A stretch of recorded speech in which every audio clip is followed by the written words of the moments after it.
Good afternoon, and welcome to the Beyond the Blueprint webinar series. This series empowers health IT professionals with the latest insights, strategies, and design principles required to seamlessly integrate digital tools within their projects. Whether you're embarking on a hospital remodel, constructing a brand new facility, or undertaking a targeted renovation, technology and innovative design are playing an increasingly crucial role in shaping the future of healthcare delivery.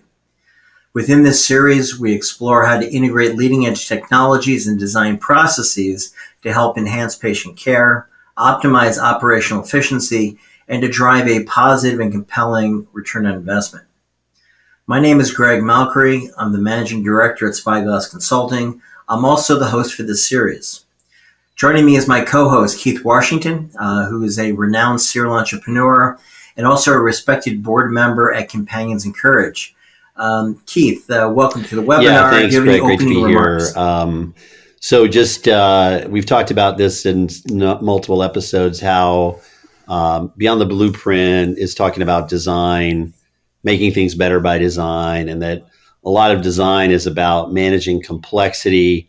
So I'm excited today for our guest speaker, because looking at the world from a nurse perspective and a nurse informatics perspective is very exciting, because a lot of the work that we do is very nurse-centric, and really excited to hear how from a nurse perspective, how when we design, we're really designing often for the nurse. So great stuff. Looking forward to it.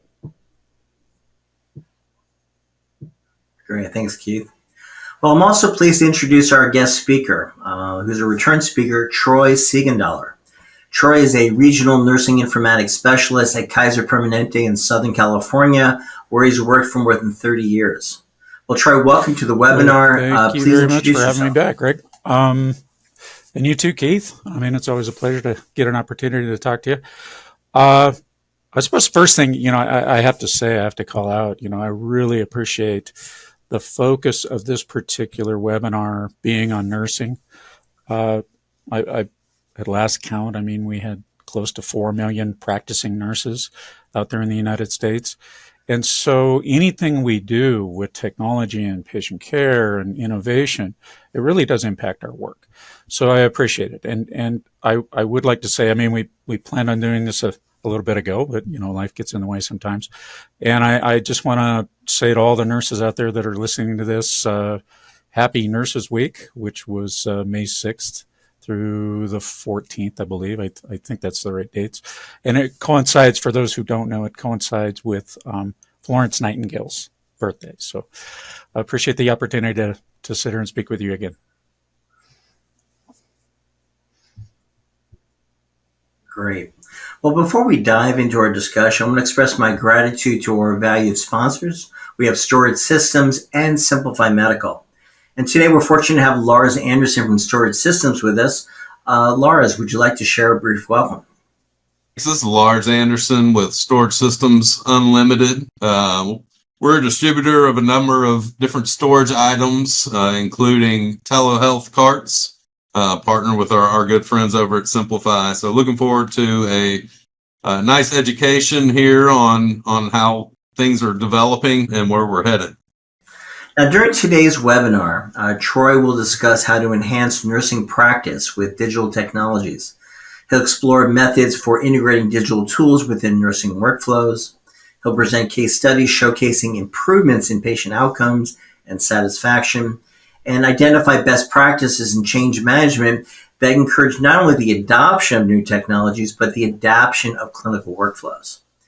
So with that, why don't we get started, Troy? Troy, can you start by discussing how do you approach design and implementation of digital tools within nursing practice? I think the first thing we have to talk about when looking at designing and implementing any digital tools, where it involves nursing, and is to look at it. It's a very comprehensive process. We have to figure out, how do we integrate technology with healthcare practices that enhance patient care, streamline workflows, and along the way, we end up improving efficiencies. Really, honestly, I could speak to this for hours, and I have, but I won't do that today. I'll try to be as brief as possible.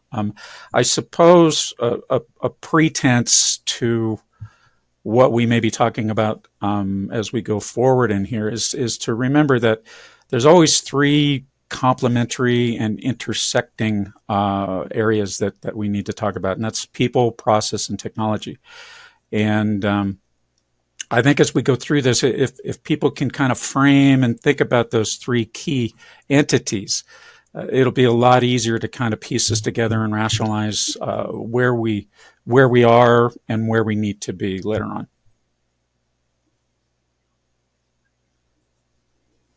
Maybe you can delve into how you engage with the different stakeholders within this process. Boy, that's an important thing. I think probably before you even talk about implementing any kind of technology in real time is you have to get the right people in the room to talk about the different aspects of what is being proposed, what the impacts are going to be, and what the expected goal is. So the way that I've looked at this throughout time, and I've been doing this now for over 20 years, is you have to make sure that you have the right clinical staff in the room. And that involves not only the nurses, at least the focus for now, but doctors, support staff, anybody that is going to be impacted by the proposed change at the clinical level, right? The next layer, and again, these aren't in order of priority. I mean, these are just the three that I believe we need to look at, is the information technology experts. Now, they're the ones who are going to take this proposal for any kind of innovation, any kind of new technologies, and say, yes, the system is set up to actually support it, or no, the system may need some tweaking, and we need to talk about what the impacts are and what we need to do with the system in order to make that happen. They can also give a lot of insights as to the complexities of any kind of builds or interfaces that may need to happen. Now, this is all preemptive to actually saying, okay, let's go down, let's do it, right? And finally, you got to talk to the operational experts. Now, those are the people that deal primarily with the reporting aspect of it. They're looking at market trends. They're looking at organizational goals. Is there a regulatory requirement? Is maybe there's a regulatory impediment that would stop us from actually utilizing this stuff? But with those three people, those three entities, I should say, because it's not just one person at all times. I suppose the best analogy I can give is a three-legged stool. So if one leg of that stool is weak, it's very, very high likelihood that the whole project or the whole implementation, the whole thought process is just going to collapse upon itself. So you got to have those three people integrated and communicating and involved at all layers of whatever's going on, no matter what stage you're at.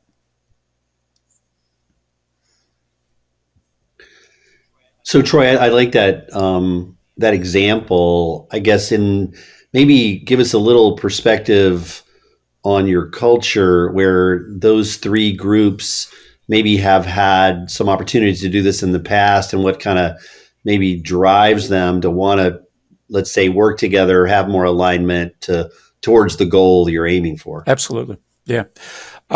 So my experience, not just in Kaiser Permanente, but in other entities, is that the clinical staff is, again, you have direct communication with the clinical staff. And as an informatics nurse, I kind of sit at the middle of this Venn diagram where the three entities are around me, right? And so say we have someone go out to a trade show and they see some new shiny object, right? And they think, that's great. That's going to solve all of our problems. They can bring that back, meet with me, and we can begin the discussions about who needs to be in the room, who actually needs to talk about this new technologies. And we kind of went down that path with handheld smart devices, different things like that. We are an Epic shop at Kaiser. So they have different technologies, different things. They have a rover application that you use a handheld smart device. And for nurses, that the goal is for them to use that and substitute of the mobile carts or even the workstations back in the nurses' stations. And so we really had to look at that with a keen eye on what is the benefit and what is the impact. And bringing the nurses in and actually letting them play with the product to understand what the nuances are and what the benefits are, that was key. Then we had to talk to the operational leaders. I mean, because obviously somebody has to write a check for all this stuff. So we have to really say, what is the return on this investment? So you look at efficiencies, you look at productivity, communication aspects, different things like that. What does it bring to the table? And so we were able to actually implement the Rover device. And I'm not going to say that it's used ubiquitously or consistently, but it is an available item and it does show a lot of benefit. Very good. Thank you.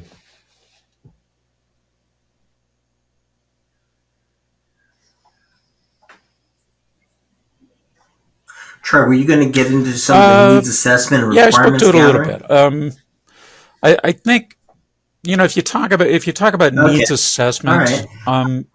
you kind of have to step back. You have to step back a little bit.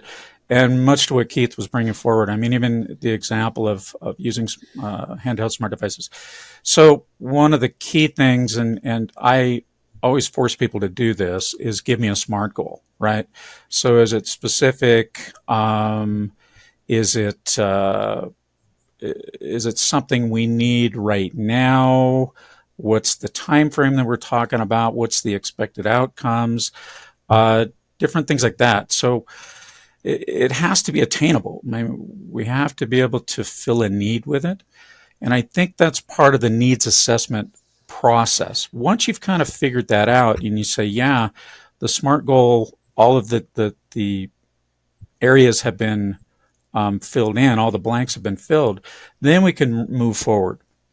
Again, you got to look at above and beyond that, any kind of requirements gathering. So based on that particular needs assessment, I mean, what are the clear requirements of this proposed digital tool? We got to look at usability. We got to look at functionality. What's the interoperability aspect of it? Do we need to build interfaces? What kind of security do we need to put on this device? I mean, are we violating any kind of regulatory compliance issues, things like that? And so that's where the operations leaders come in and they look at this stuff as well as IT to say, can we support this particular proposal?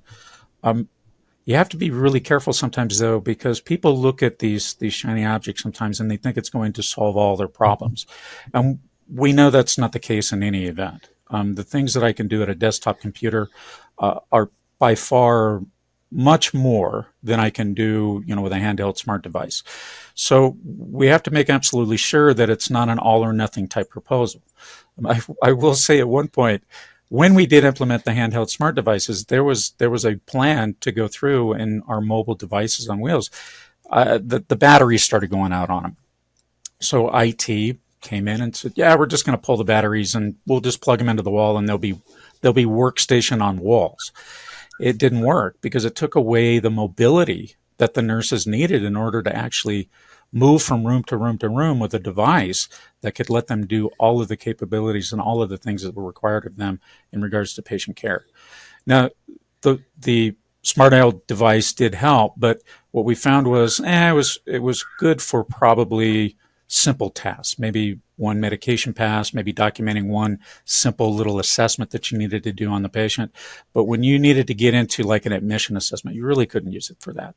You needed a much more robust system. So the mobile carts or even the desktops, those were the devices that were used for that choice. So again, you have to look at the requirements gathering. You have to look at what exactly is being proposed and make everybody understand what the limitations are and what the benefits are before you move forward. And how do you handle the training and education? What steps do you follow when putting a new system in place? It's funny because you have to go back to adult learning theories. For the most part, building a comprehensive training program, it has to do with the level of impact that we're talking about on the particular nurse or the workflow or the clinician, right? And analyzing that impact is really key to the whole thing, because if people are forced to adapt in order to adopt this technology, it's very unlikely that it's going to work, that it's going to be sustainable. So you really have to look at what's the training education going to be. Kind of once you've figured that out, there's typically 3 different levels. Sometimes you can just send out a communication that says, hey, we've got this new technology, we've got this new workflow, we've got this new development. Here it is. We don't think it's going to impact you in any way, shape, or form. It's just kind of a new button. The next layer to that is maybe a video, if it's a little bit more extensive, something that actually goes through the process where they can absorb it by watching it. And then the final one is really looking at, do we need classroom time? Do we need this to be facilitated by a trainer in a closed room? So those are the types of things that you really have to think about as you go forward. And it's not a one-size-fits-all. Again, it will take a lot of from the key stakeholders, like I said, primarily the clinicians, to say, my colleagues are going to need this level of education and training. Yeah, communication for this piece of it might be fine, but I think we really need to have in-classroom education and training, or maybe even a webinar, where they can actually look at it, see it, and ask questions. That kind of rolls into the implementation part of it. And I'm a big proponent for creating a super user class where you might be able to just bring in a group of super users, those people that are very efficient, they're innovative, and have a lot of credibility with their colleagues in the clinical world, and have them get early education and training, let them actually become the experts on what is being implemented, and then have them go out before, during, and even after to lend a hand to their colleagues and their constituents. Make absolutely sure that everything is working as proposed. So that's another kind of rolling down the hill of what education and training is. It's a very, very complex process. So just on that topic, you mentioned a few things I think that are really interesting, the kind of adoption versus the adapting, and then this idea of a super user. So I guess in the super user, the part of that role is to also help drive adoption, where everybody wants to align and go forward in the direction you're trying to go. I guess in the process of identifying super users, I guess, how does that work? Do you have something in job descriptions or something in your, let's say, development of your team that sort of helps identify that? Or give us a little bit of background on how you identify super users. So in the past, I mean, you're talking about something that actually was responsible for 20 odd years ago. So one of the main things we look at is those people that step forward. If you have people who don't step forward, then you're kind of running into a struggle. But you have to remember, there's always natural leaders in every cohort. And you can go out and you can petition the people that are doing the work on a daily basis and say, hey, when you run into some issue or some struggle when you're working with the system, or you need to validate data in some way, shape, or form, who do you turn to? That's really where you find your best resources in that regard. And when you're able to do that, you've automatically bridged the gap between the technology aspect of it, the implementation aspect of it, all the way down to the experts in the room and down to their particular cohorts.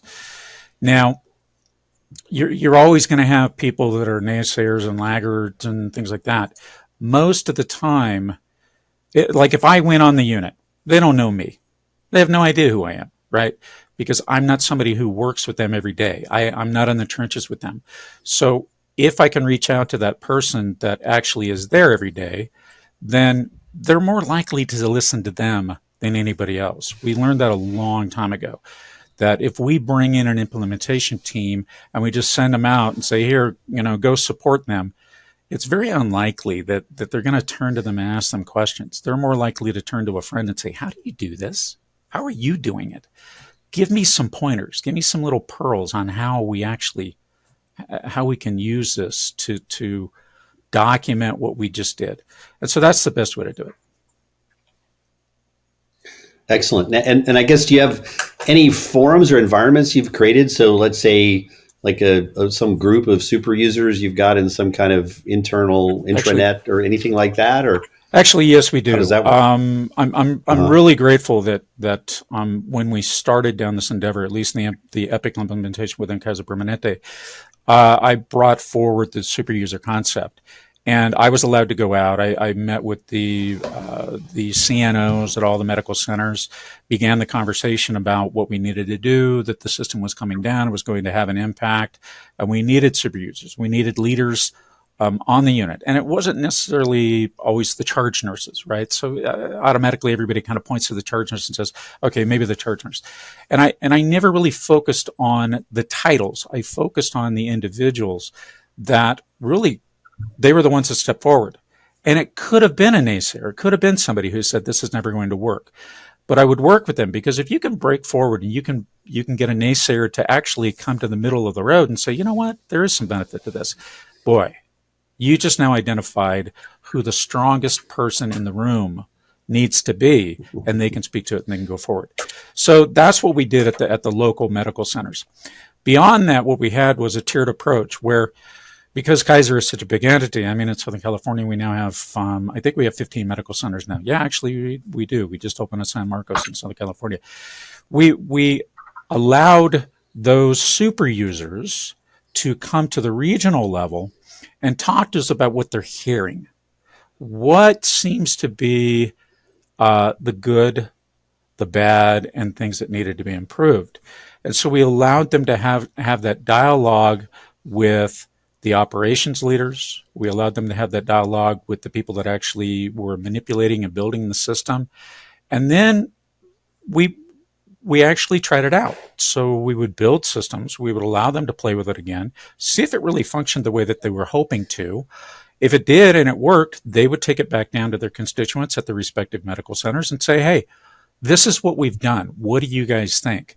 And so we didn't have this like trial error, where we implemented and then had to rip it back out.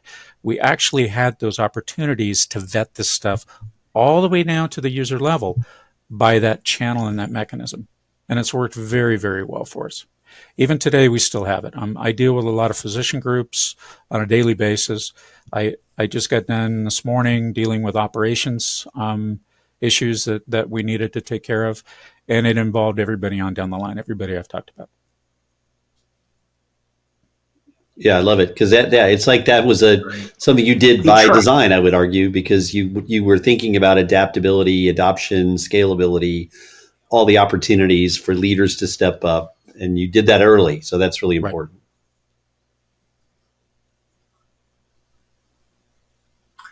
Hey, Troy, how do you review the performance of a project after it's been launched, and how do you make improvements based on end user feedback? Ooh. Well, there's formal methods for doing that. I mean, you can do surveys. You can do little questionnaires at the end of a snippet or whatever. But we do have, we use survey tools. So we build a lot of order sets at a regional level. Now, the thought process behind that is we like to make absolutely sure that every patient receives the same level of care at every medical center, right? And so through the regional process of development and implementation, we put those out there. Every couple of years, though, we actually send out a notification asking and requesting for any change proposals. Anything that might, based on even regulatory requirements, maybe changes in different treatment methods or modalities, we'll ask for end user feedback. We take that feedback, we look at it, and it can come from the individual through the survey method. Once it comes back, then we will actually reach out to the operations leaders, and that could be the chiefs of services, it could be the nursing leaders, and say, look, there's a proposal to take a look at this. And so based on everybody's feedback and the roundtable conversations we have, we'll either implement it or we won't. I may go back to the individual that requested it and say, can you give me like a credible resource? And can you actually do basically a dissertation on why you think this is necessary and why we need to actually take this on? And a lot of times they're adopted simply because it's coming from a clinician and they know best. I mean, we are here to make giving care better. And so that's what we look at. There's lots of other processes we use above and beyond that. I mean, on a daily basis, I vet things continuously. We have weekly meetings where we meet and we talk about any kind of new lab tests that need to be implemented, any new procedures that we're talking about. So it's a constant evolution, and it's never ending. I mean, it's not a one and done type of proposition.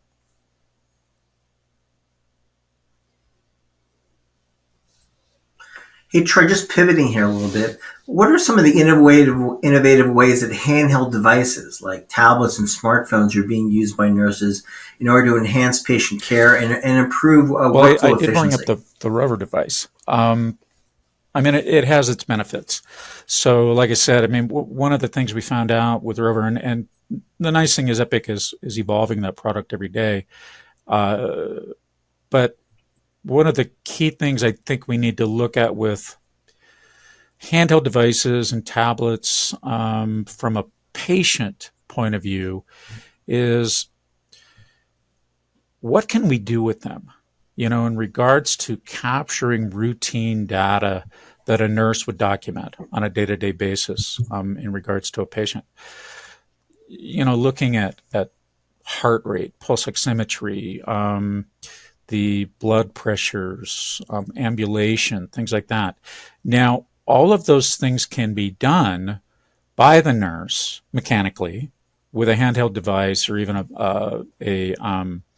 mobile cart that's in the room or that can be migrated from room to room. But the question I have is, above and beyond that, where are we going? Now, I don't know how many people have a smartwatch. I do. I like it. I really like it. Now, the fact that it can track my activities, when I go out to exercise and I can actually tell it, okay, I'm exercising now, and it'll count my steps. It'll tell me how many miles I've walked, how many feet I've walked. That's something that I think is really going to be extremely valuable and important in the life and times of a nurse on a day-to-day basis. Right now, most of the time we put lines on the floor and we tell the patient, okay, you need to walk from this point to that point 3 times today. And, while in the early phases, I mean, we might stand there, we might watch them do this. Most of the time we rely on the patient to tell us, how many laps did you take around the station? How many laps did you go outside? Did you come back? Where have you been? I think once we have smart devices like smart watches or any other device that we can actually give the patient, issue the patient, they can then be more integrated and more involved in their care and the goals that we've set up for them on a daily basis. So those are some of the things I see. The other thing I think that's really monumental is in wound care. So utilizing smart held devices, either smartphones, smart devices, tablets, whatever is out there, because there's a number of different formats of this stuff. But I think in wound care, we have a program now where when the nurses go in and say they get a patient that has skin breakdown or even a new surgical wound, they can take a picture of that wound when they're doing the dressing change, send that to the physician and the wound care nurse. What that does is it gives them a high resolution photo, and they can evaluate that immediately. They don't have to come down. They don't have to remove the dressing again, look at it, manipulate it. Because what happens is every time you manipulate it or you remove that dressing, you're now giving a potential for infection. So we don't want to do that. So if we can do that in one instance where the nurse is changing the dressing on a routine basis, take a picture of it, send it out to everybody that needs to know. We've now managed to reduce one of the sentinel events that Medicare and Medicaid and everybody else is looking at to say, did they get a nosocomial infection, and why and how? So we've reduced the potential for that aspect. And I think as we go forward, we're going to see that become more and more prevalent in more and more areas, even home care. I think home care is going to be a big, big stage for that.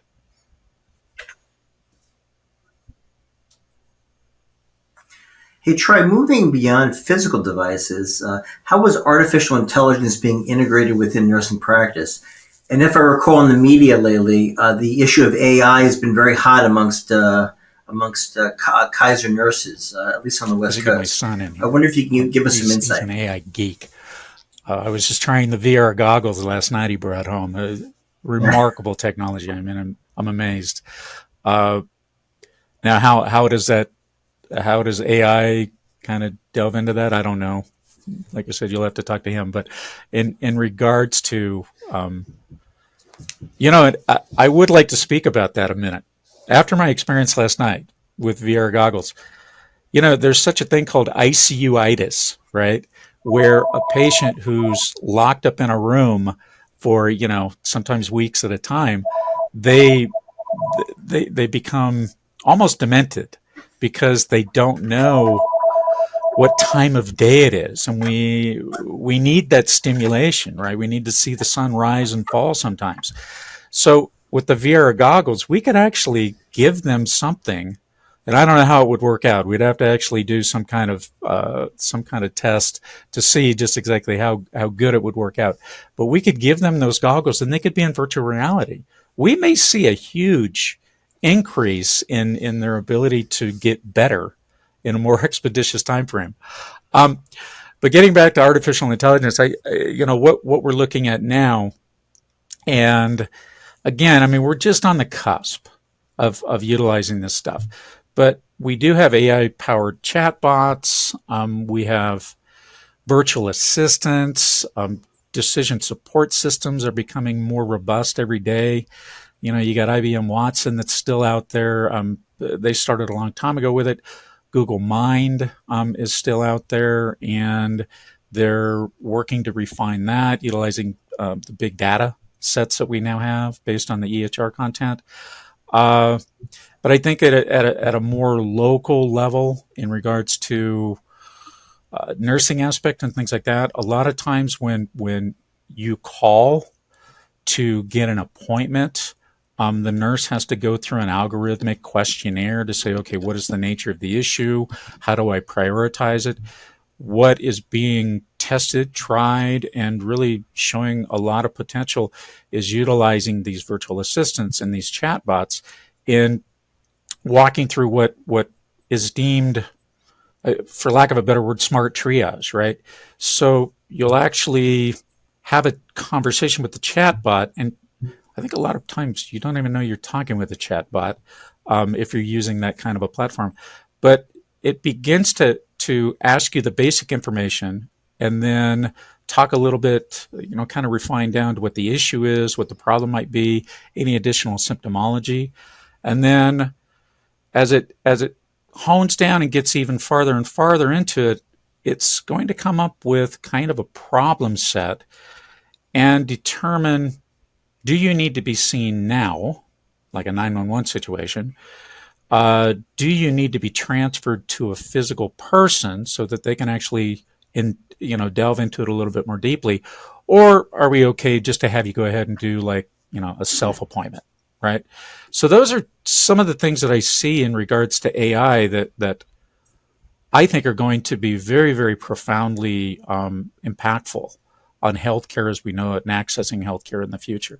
And I think it's going to happen. It's going to be very exponential in the next few months because AI is not slowing down. It's not slowing down. It's out there. Now, what are the guardrails? Don't know. Not part of my purview, but I'm sure somebody out there is thinking about that right now. Well, yeah, I guess as a follow-up to that, Troy. Hey, Troy, just in terms of adoption, you had talked about that before among staff. I guess, what are you seeing from a patient point of view regarding adoption of those types of technologies? And I guess, is there some parallel to your super user approach from the patient's point of view to try to help facilitate that and move it forward? I within Kaiser Permanente, I'm not part of that group that would actually do the patient feedback. There are groups out there I know that do it. Have they delved into that? I'm not quite sure. So I don't have any personal perspective on it. I do know from personal anecdotes what I have done with it and what I have explored and how deeply I've been with it. I think it's an amazing technology. I really do. The fact that sometimes I want to know, is this something that I should be concerned about? And what level of care do I need? And I don't have to like burden someone on a phone call until it's absolutely necessary. I think it's great. I think it's an incredible milestone in the way that we access care and we prioritize issues and problems. Yeah, excellent. Well, I think that's important to have that enthusiasm. Obviously, you and your role, good to know that you're excited about it. I guess that'll be part of the process going forward, is to see how you can get more enthusiasm behind Absolutely. it. Yeah. I will say this much. I think it's coming so fast and furious. It's going to be the operations leaders and the IT infrastructure. They're going to need to be prepared for this because it's coming, right? And I don't think this particular train is going to slow down at any time. So we need to be absolutely aware and absolutely ready and prepared for it. Yeah, no, that's a good point. Yeah, consumers are going to expect it. Patients, Exactly. right? They're going to expect that level. Yep. Troy, our last question today, maybe we can discuss how nursing culture is changing with the adoption of new technology. I, what I have seen over the last, I'm not going to say over the last 20 years because I think that's too far flung, but even over the last 5 years, and this may be a cultural thing, it may be the generational thing. I mean, I've been doing this stuff for 36 years, so I've seen a lot of generations come and go in regards to nursing, but they are embracing innovation in a much more profound way than I have ever seen. And much to Keith's point that the consumers are expecting it, the nurses and the other clinicians are now expecting it as well. There used to be a time where people were resistant. They're like, geez, just give me my paper chart and a pen. But not anymore. When the system goes down, they're like, wait a minute. I need this. I'm expecting this. So I think that whole part of embracing this innovation and really looking above and beyond what we have now, looking at the AI aspects of it, even though people might not understand it. It's analogous to GPS. When GPS first came out, people thought that it was going to guide you into a lake. Well, now they've come to trust it.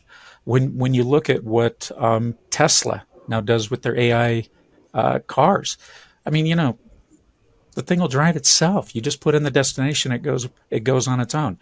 So I think as more and more of these things in other markets become more proliferate, we're going to see this in healthcare, and the clinicians are going to, just as much as the consumers, they're going to demand it. They're going to need it. They're going to want it. I have seen a lot more in regards to the utilization of technology and collaborative workflows, interdisciplinary communications. For a while there was some pushback on how to utilize like these handheld smart devices in communicating, but we've now determined that it's so much better when you can reach out to people and you get an immediate response. When I started, we used to have patients in hospitals and we had to actually call an exchange. The exchange would take a message, reach out to the physician. The physician had to find time in their day to call us back And then we had to give a report. We had to get, what do you want us to do? And then we had to take verbal orders, things like that. We don't have to do that anymore. We can either text them, we can phone them, we can use our smart health devices, we can send them a photo of what our concerns are, we can send them real-time data. So all of those things and interdisciplinary communications are just amazing. And it has made us so much more efficient, so much more productive, and we are so much better able to care for the patient utilizing that technology. It's amazing. I think finally, when you talk about, you can never leave the patient out of this. The fact that the patients are now looking at this, it really kind of goes back to this shared decision making, patient-centered care, different aspects like that. The patients can communicate with their providers via text or email. Now, this is all on a secure platform, so it's all protected behind the scenes. It's behind a firewall, so we know that it's safe and secure. So we meet all the regulatory requirements. They can communicate with their healthcare teams, such as the case managers, nurse case managers, physical therapists, different things like that, and say, hey, this is going on. Here's my blood sugars. What do I need to do about it? Behind the scenes, what's happening is that the nurse case manager either has a protocol set up where they can actually communicate back and say, okay, you need to do X, Y, or Z, or they look at it and they triage it and they say, you know what, let me reach out to your physician. I'll get back to you, in a timely manner. So then they electronically reach out to the physicians. Again, these are all things that we couldn't do, even 10 years ago in regards to patient-centered care and advancing the level of care and quality that we give to people. So again, I think it's this whole embracing the innovation, embracing technology, it really is now the mainstay, and people want it, and they see the need and the benefit.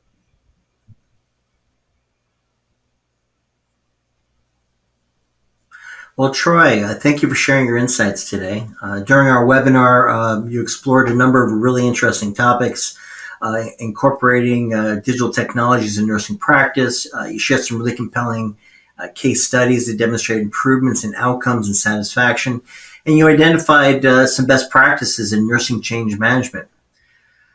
Spyglass is a lot of the discussion. It kind of focuses on a lot of information that we've covered in some of our previous reports around digital engagement that we published last year. For those of you not aware, Spyglass is a product and go-to-market advisory firm focused on disruptive technologies and growth opportunities within the healthcare industry.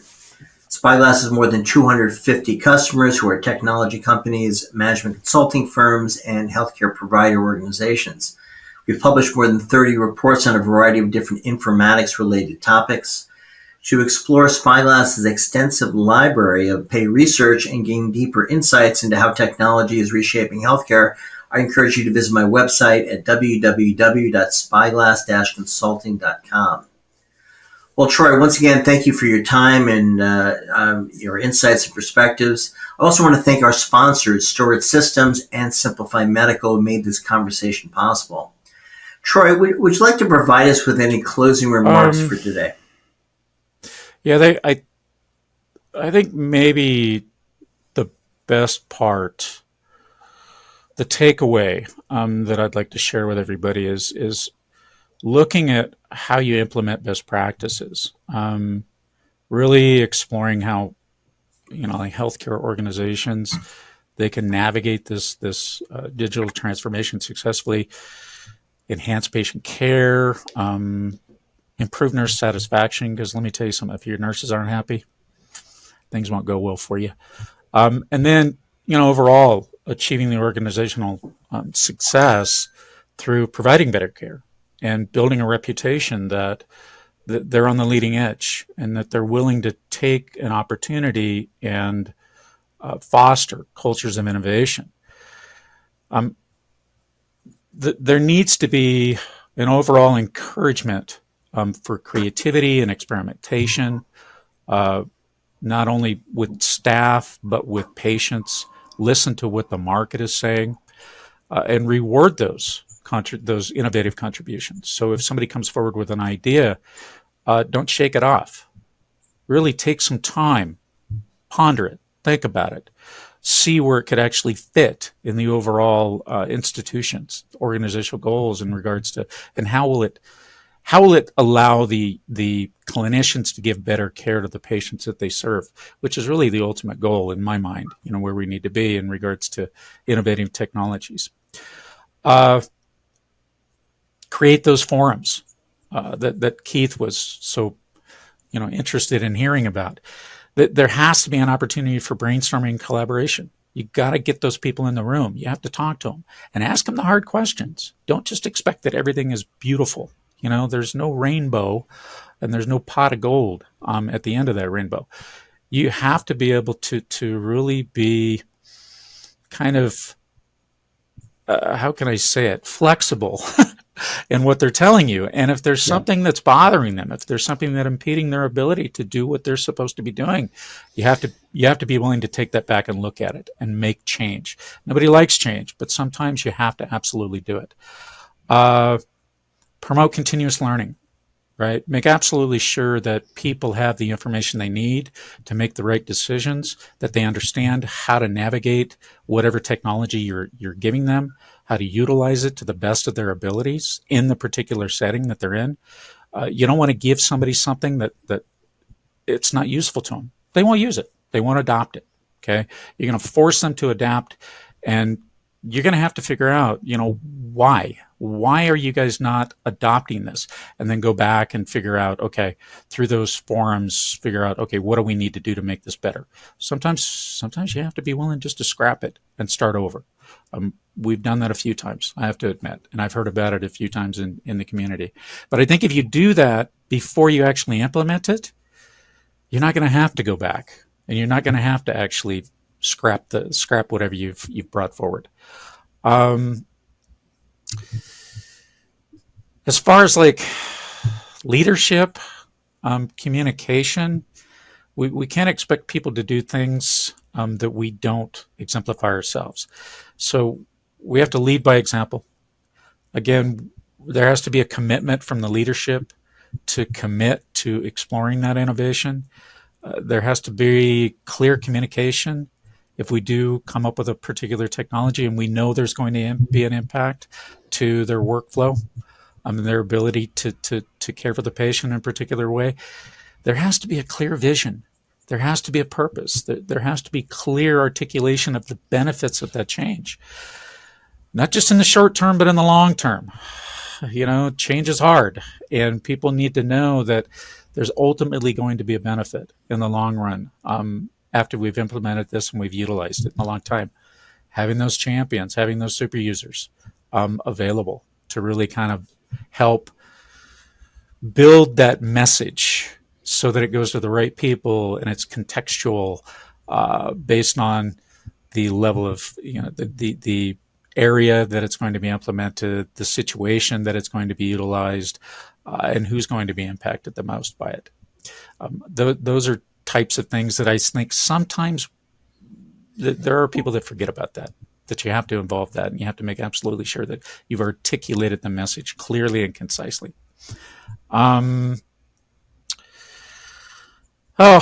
think I could go on and on about this type of thing, but I really don't want to. Troy, this has been excellent. Hey, well, thank you, Troy.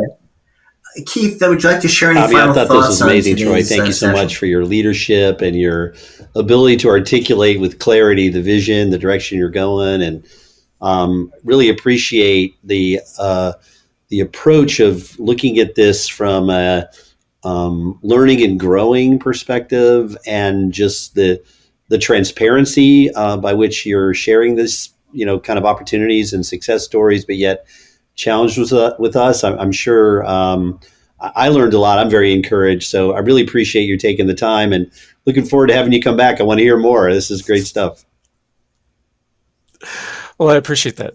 Thank you. Great. Thanks, Keith. Well, at Beyond the Blueprint, we look forward to continue our conversation with you in future episodes of this series, and we will definitely be inviting you back, Troy, for another informative Thanks discussion. for the warning. Thank you, and that's all for now.